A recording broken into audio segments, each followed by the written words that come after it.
absurd revenue sharing demands. And then another group, and by the way, that group would strike, I think. That if they don't do it, let's strike. The other group is like, hold on now. Hold on now. They're less inclined to strike. They're like, wait a minute now. We know we need to play basketball. All right.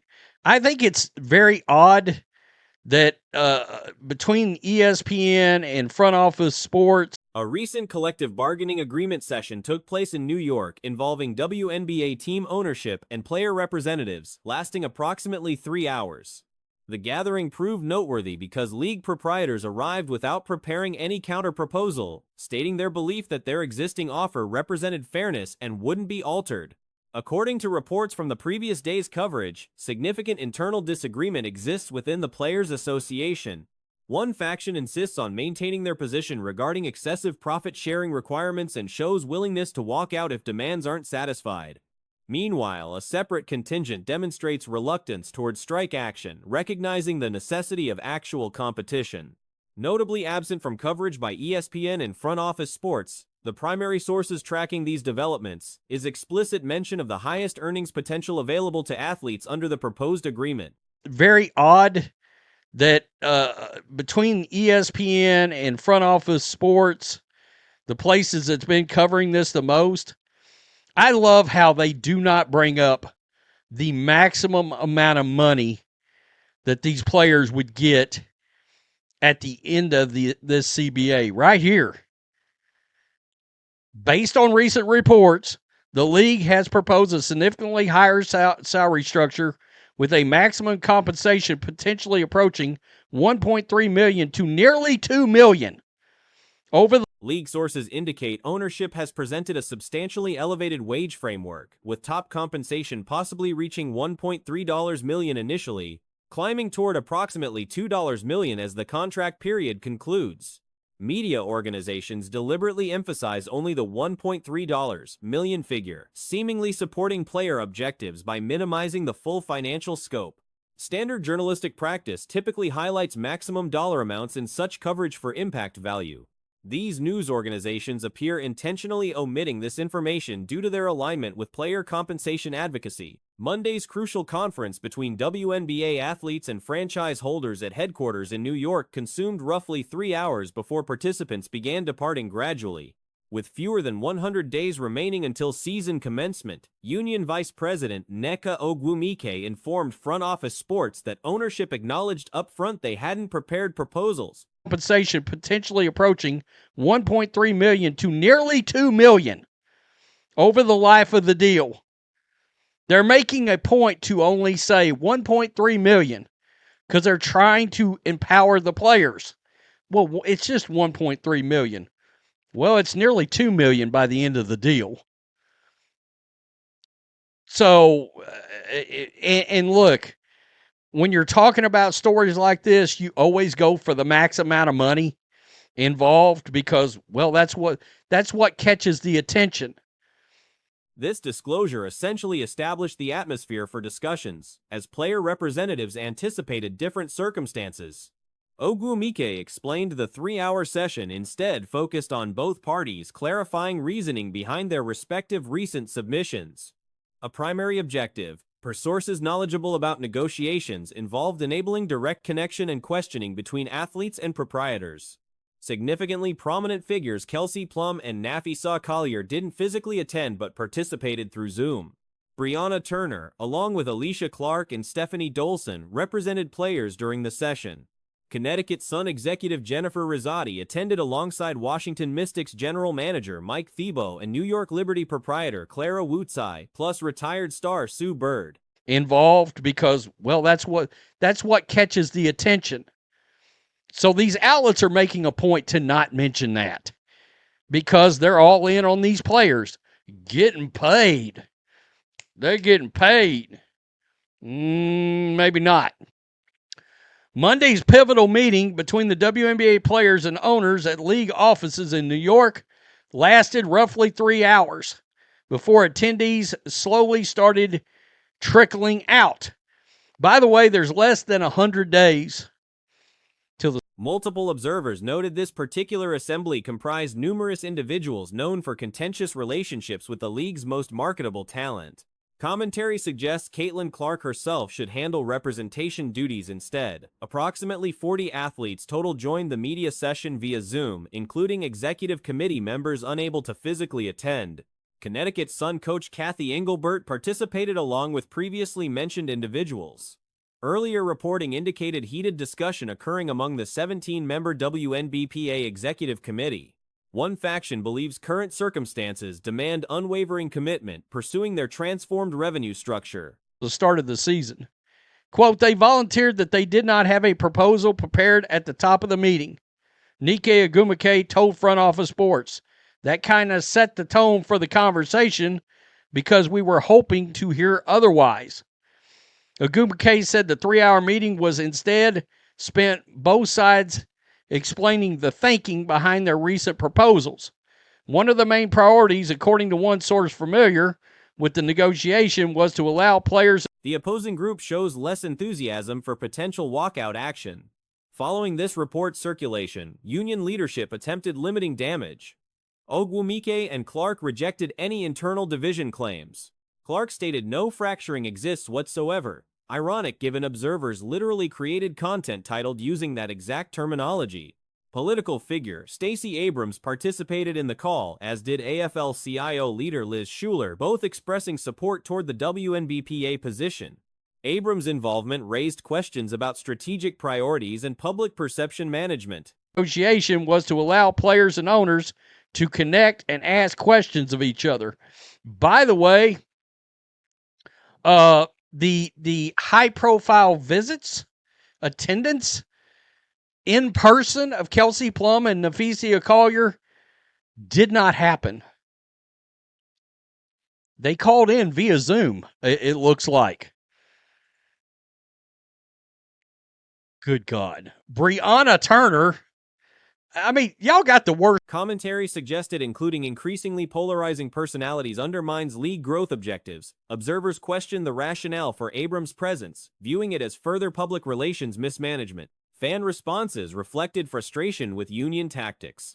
Supporters criticized the approach as excessive given ownership's substantial proposals, suggesting acceptance rather than strike threats. Commentary pointed out ownership sent representatives while player association members failed appearing promptly or professionally. Criticism targeted negotiating team competence, questioning advisors, encouraging unrealistic expectations when significant career-altering compensation sits available. I mean, y'all got the worst people ever representing the women in this. Alicia Clark and Stephanie Dolson were involved in this meeting as well. Connecticut's Sun President Jennifer Rosati, good Lord, she's a Caitlin Clark hater. Matt Amishi and New York Liberty owner Clara Wu Tasai and Sue Bird. Good Lord. Observers noted pure greed, motivating rejection of substantial salary increases. Additional reactions questioned whether union representatives arrived merely to listen without prepared counter-proposals or concessions. Speculation suggested submitting ownership's latest proposal for membership voting would result in approval. Critics noted the absurdity of rejecting compensation, quadrupling from current levels to $1.3 million, not mentioning the eventual 8- to 9-fold increase by agreement's conclusion. Given annual league losses totaling millions, demands for additional compensation appeared irrational. Some suggested simply dissolving operations entirely. Sue Bird. Good Lord. I mean, it's... Let's see how many of the most unlikable individuals in the league we can all put in one room that actually can't stand the most popular talent they have in the entire league. I've said this. They've got the worst people representing them in this. It needs to be Caitlin Clark, and we all know it. Ownership essentially communicated their position clearly. This represents their offer. Acceptance or rejection remains the decision, and terms stay unchanged. Outside athletes participating in Unrivaled, most players would likely accept the current proposal. Eventually, this silent majority will need voicing opinions publicly, expressing readiness to finalize agreements, and resume playing basketball. The less than 100 days until season start adds urgency to reaching resolution, as prolonged negotiations threaten the upcoming campaign entirely. The disconnect between union leadership and general membership interests continues, creating obstacles towards settlement, with some of the league's least popular figures controlling negotiations despite their antagonistic relationships with the sport's biggest stars, driving actual fan interest and revenue growth. The proposal's financial framework represents unprecedented increases, yet strategic communication from both media outlets and union leadership downplays these gains. She's a one-of-ones, but is there like a comparison of somebody that you played with that you guys watching the game right now that reminds you of the young lady to your right? I like Peyton Pritchard from Boston, the way he's able to handle the basketball. He makes big shots when the shot clock's running down, a lot like this young lady right here. Isn't afraid of the big moment and is a champion like she's soon to be. What about you, Mel? Now, Caitlin Clark made an expression with her face when he said that, and let's look at her face. With ownership maintaining firm positioning and internal player disagreement surfacing publicly, resolution remains uncertain as critical deadlines approach. The presence of political activists and labor organizers in player-side discussions further complicates already contentious negotiations, potentially alienating broader audiences necessary for league sustainability and growth. Questions persist about whether current union leadership genuinely represents membership interests or pursues ideological objectives disconnected from practical financial realities, facing a league still dependent on external subsidies for operational viability. Reggie Miller attracted significant attention following remarks made about Caitlin Clark during their NBC broadcast appearance together. Clark participated in her analyst debut during a game featuring the Knicks in New York City. Miller somewhat overshadowed the occasion by drawing a comparison between Clark and a mid-tier NBA player. When he said that, and let's look at her face. When have we seen Caitlin Clark ever look like this? I mean, this is a look of, damn, I cannot believe he just said that about me. Now, like I stated, this right here has made national news across the country. Many reporters are talking about it. Let me read this caption right here. It stated, Caitlin Clark made her NBC debut last night for Sunday Night Basketball, and Reggie Miller was asked. Numerous individuals and public figures expressed opinions regarding this comparison. Whether Miller intended to provoke controversy remains unclear. He appeared to offer spontaneous thoughts during live television coverage. Broadcasting live requires quick thinking and immediate responses without extensive deliberation time. Nevertheless, the situation generated considerable discussion and warranted examination of exactly how events unfolded. The moment proved somewhat amusing in certain respects. Sunday Night Basketball, and Reggie Miller was asked to give his best NBA player comparison. Now, that's why I say he was working on a spur of the moment type deal. They said for him to compare her to a player that's playing right now. I believe the gentleman he compared her to, Peyton Pritchard, plays for Boston, and Caitlin was definitely not happy about that. Me personally, I feel like Caitlin Clark should be compared to. During the broadcast, Miller was asked whether any player he'd worked with resembled the analyst seated beside him. His response identified Peyton Pritchard from Boston as his comparison point. He highlighted Pritchard's ball-handling capabilities, clutch shooting when the shot clock expires, fearlessness in crucial moments, and championship mentality qualities he attributed to Clark as well.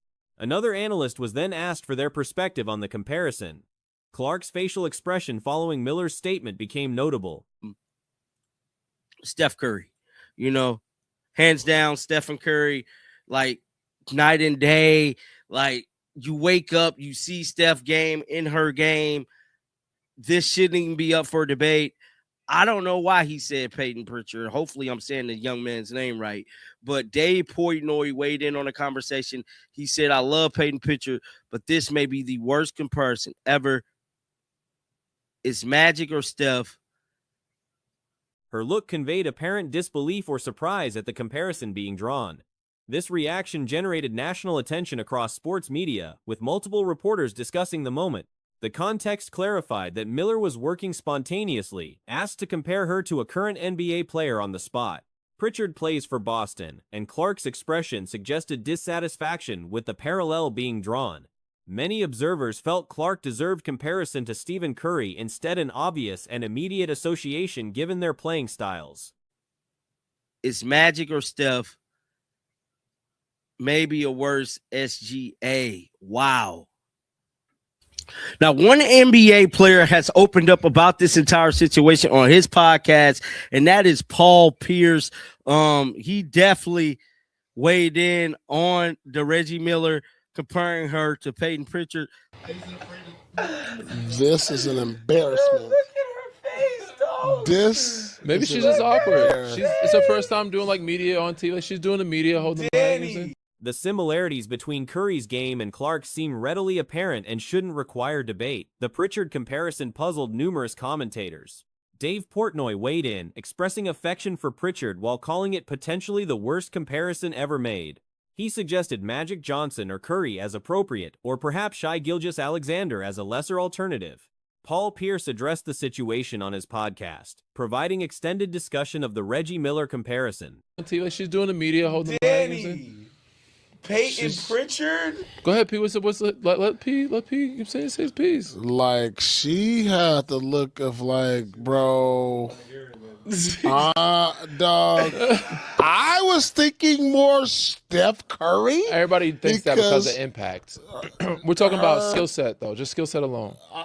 It doesn't He instantly said Steph Curry, and like that's way before we even played this clip. That's exactly what I said. Pierce and his co-hosts analyzed Clark's reaction, with some suggesting she might have appeared awkward simply because of her first major media appearance on television.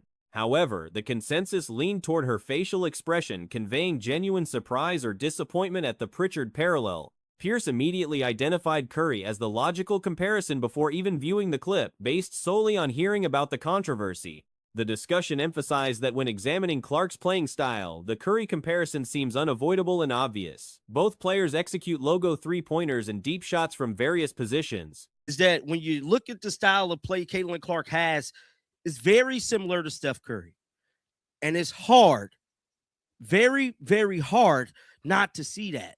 I mean, it's clear as day. Logo threes, backdoor threes. You can call it whatever you want.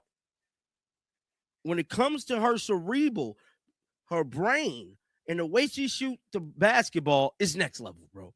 It's just next level. Their cerebral approach to basketball and shooting mechanics operate at exceptional levels. The debate then shifted between skill set comparisons versus impact comparisons. Some argued that while Clark's impact mirrors Curry's dominance, the skill set comparison might differ. However, others countered that her skill set directly creates her magnetic pull on defenses. The two elements remain inseparable. Defenses' reactions to Clark parallel their treatment of Curry. But let's listen to her skill set and her magnetic pull. That's an impact. Yeah, but that's part of the game, though. Just That's part skill of her set. game. Because her impact, but then like But she has her mega pull. skill set is what makes defenses react to her that way, though, Danny. No? Like, what are you Defenses talking don't about? react to Peyton Pritchard like that. They're not doubling him everywhere, face guarding, denying him like they do her, like they do Steph. Are they doing that to Did her? you see her? Teams employ double teams everywhere, face guarding tactics, and denial strategies similar to how they defend Curry. USA Olympic game footage showed opponents picking her up full court with aggressive denial schemes. The defensive attention she commands exceeds what Pritchard receives substantially. While Pritchard takes deep three-pointers, defensive schemes don't revolve around stopping him the way they organize around containing Clark or Curry. The debate revealed tension between pure skill set analysis versus overall impact assessment.